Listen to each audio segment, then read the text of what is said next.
Welcome back to my channel, guys. Recently, I've been on Discord a bunch and seen a lot of people ask for inspiration on how to build their island and not knowing where to start. So if you recently got Animal Crossing or if you are stumped on your island, this video is for you.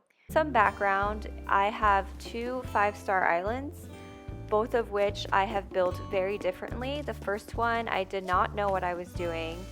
I built as I went using the items I had and anchoring a few things that I really wanted to have, such as a flower field. In Halong Bay, I knew I wanted to do a river canal because I didn't have the chance to do that on my other island. I also wanted to incorporate diagonal bridges because I thought they were really beautiful looking, and I wanted a decorated secret beach, amongst other things. My advice would be to start by doing your homework.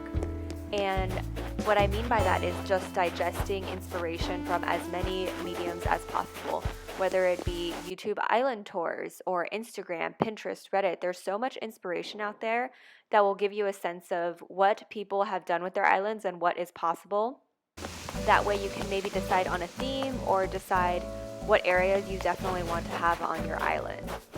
While ingesting inspiration, you will also be able to get familiar with the available items in-game, and that is really important, especially if you want to take the intentional approach. To get familiar with all available in-game items, I would recommend going to Nookazon, which I have a video on and I will link below, or another website that shows you the catalog of all available in-game items to get familiar with. I would recommend starting a wish list, which is also good if you want to trade, which is basically required if you have a specific vision of your island. You can get a lot of free items through gifting your villagers, balloons, or shaking trees. I would recommend not selling those to Nook's Cranny for bells, but in trading them instead.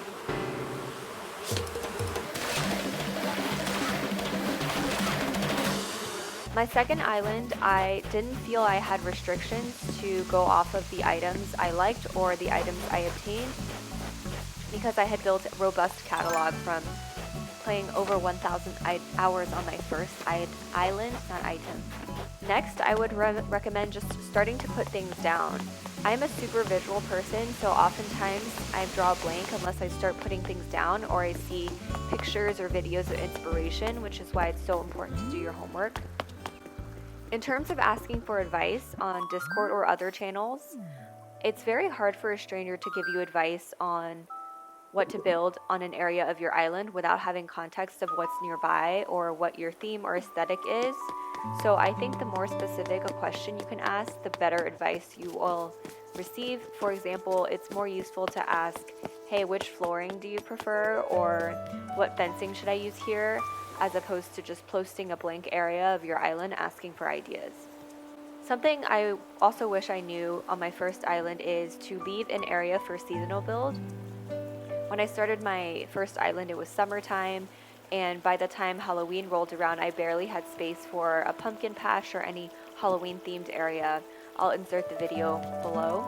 That was my quick advice on things I wish I knew before starting my island. If you guys have questions, let me know in the comments below. If you enjoyed this video, give it a like and subscribe for more Animal Crossing content.